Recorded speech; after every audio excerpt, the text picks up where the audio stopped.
Federal government, through the Minister of Aviation and Aerospace Development, Festus Keyamo, has disclosed ongoing efforts to address the high cost of air tickets for both domestic and international travel, while also announcing enhancements in airport safety and security.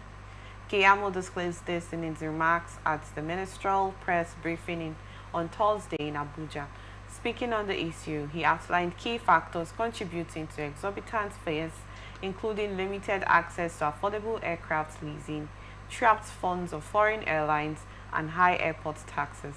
Because of the theft policies of this government on the removal of subsidy and floating of the naira, liquidity began to rise. That's why I said earlier when I was thanking the president for the unusual attention he is paying to aviation. One of the first things the president did when liquidity began to rise in the CBN, the first thing was clearing the backlog of the trapped funds for aviation. $893 billion was cleared of trapped funds, he stated. Although the Nigerian Civil Aviation Authority is leading discussions with airlines to ensure they adjust their pricing, while also addressing other cost-related issues, including taxation. Keyamo noted that Nigerian airlines struggle to lease aircraft at competitive rates, forcing them to opt for costly leasing or outright purchase of aircraft, which ultimately affects ticket prices. He also exposed how foreign airlines had deliberately inflated ticket prices for Nigerian travelers due to uncertainties over when they would be able to repatriate their earnings. I'd love to get your thoughts on this. Do you think this is a move that will be, put into place by the federal government, as they have stated, to lower airfares and reduce the taxation in aviation sector? Yeah, for the first time, let me commend the minister, Festus Keyamo, SAN. I think this move is pro-Nigerians. Is a move that is geared towards alleviating the financial burden of Nigerians. If you're a businessman, you will be a constant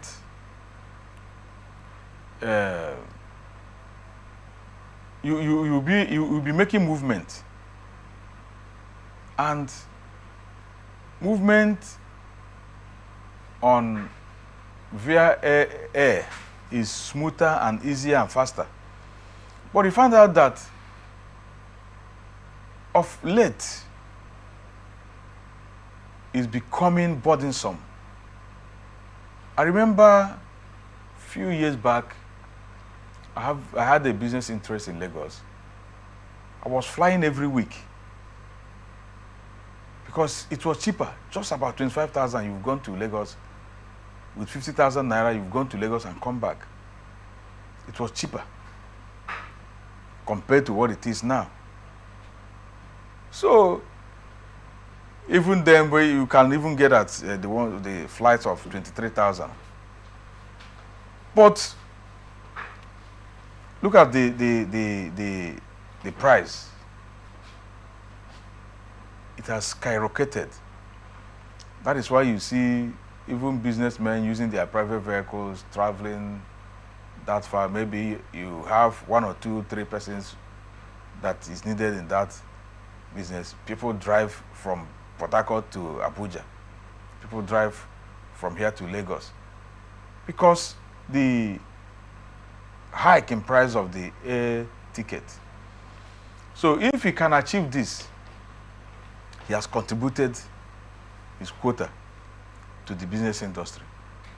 And I think his observation that these are foreign airlines who are raising these prices because of the uncertainty of when they will reap what they have sown. They want to reap 10 years profit in 1 year. Where is it done in the world except in Nigeria?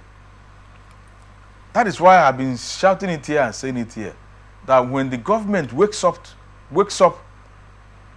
when the government sit up every other thing will sit up. We will see the economy thriving. We will see governance thriving. We will see every institution doing well. Corruption will reduce. Poverty will also reduce. Because all these things, the aggregate of these negative consequences are what is bringing poverty and declining economy.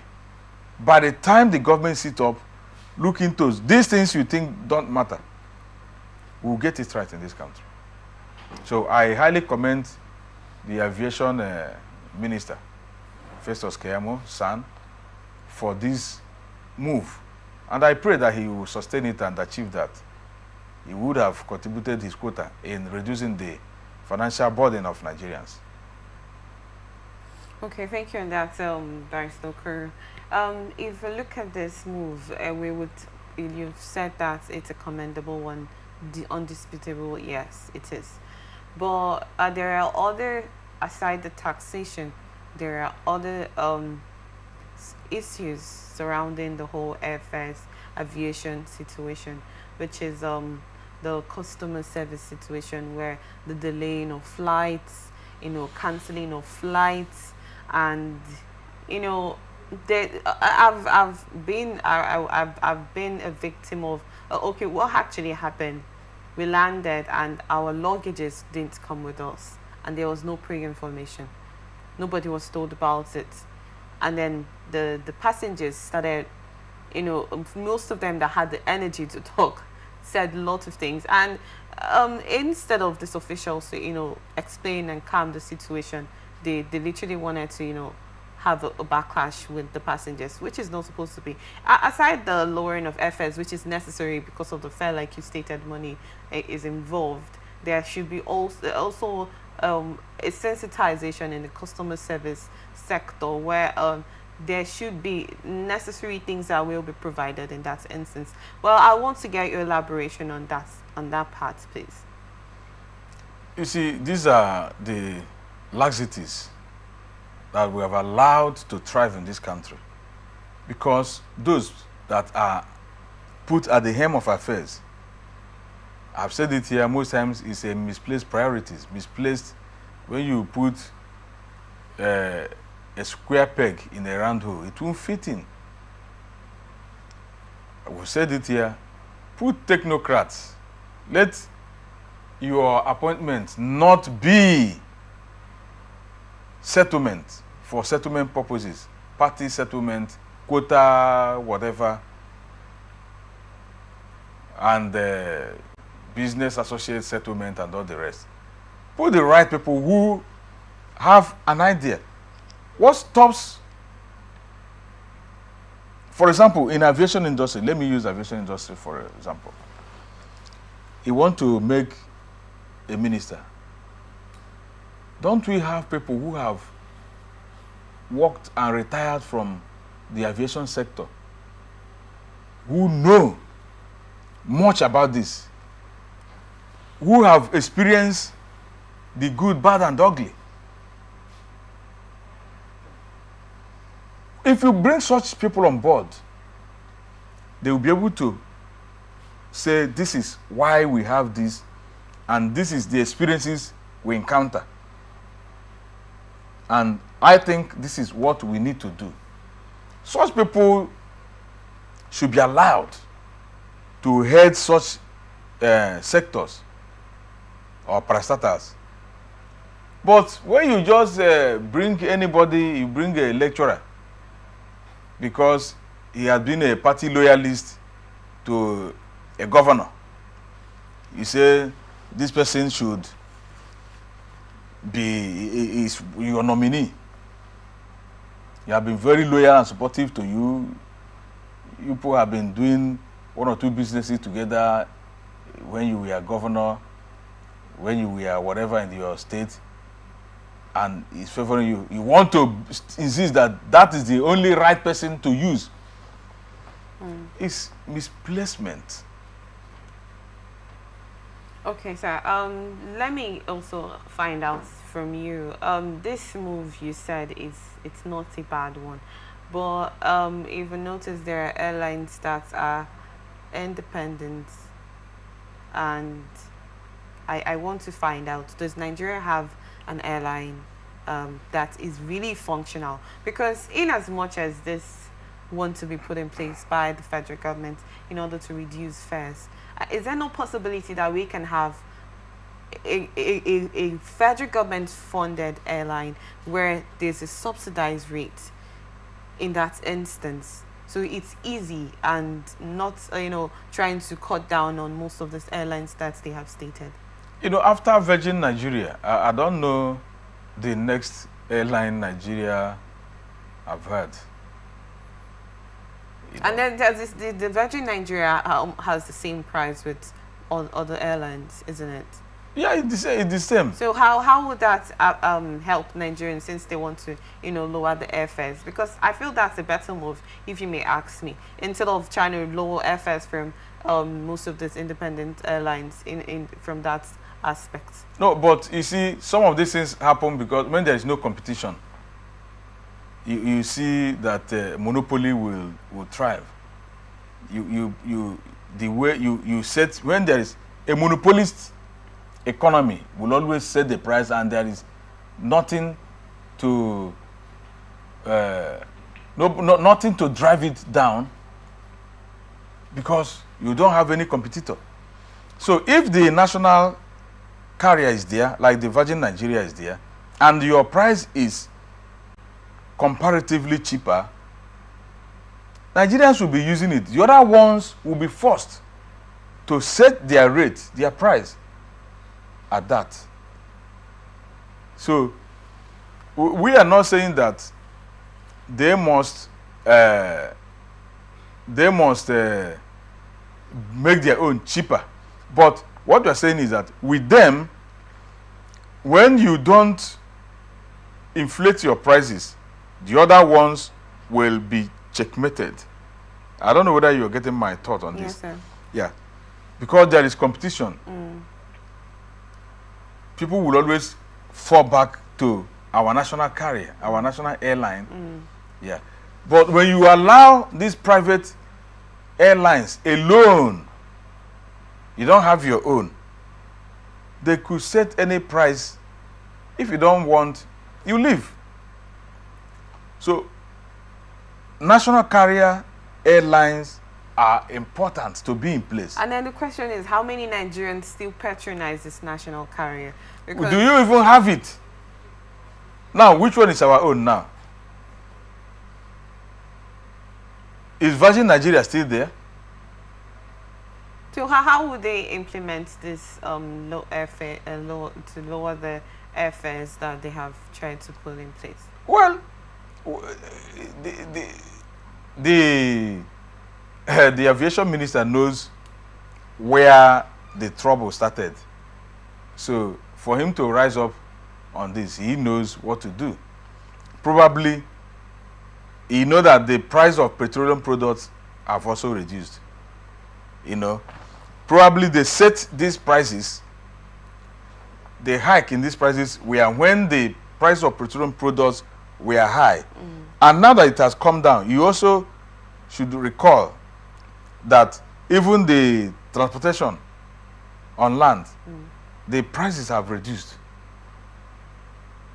Yeah, it has reduced because price of petroleum has also reduced. Unlike then, we are buying it a liter close to 1,006. I think now the average is 1,000. Some say 900 and some say 1,020 naira or something there. But just so the average is. So they also reduce their prices. So the airlines are also expected to reduce their own air ticket price. So that is, I think that is part of the move the aviation minister wants to take. Okay. Yeah, there are factors that made you to increase your fare. Now, when one or two variables have been taken care of, why not adjust as well? Instead of ripping off the citizens. So by the time they meet, I think he knows one or two things to address that would force it down. Okay, sir, quickly, let me find out. So why do you think we do not have a national airline up till now? The government should answer that question. It is that laxity. It is that unconsciousness. It is that nonchalancy from the government. That is just it. Why should a country like Nigeria not have a national carrier? They are not ashamed. You fly, what is that one?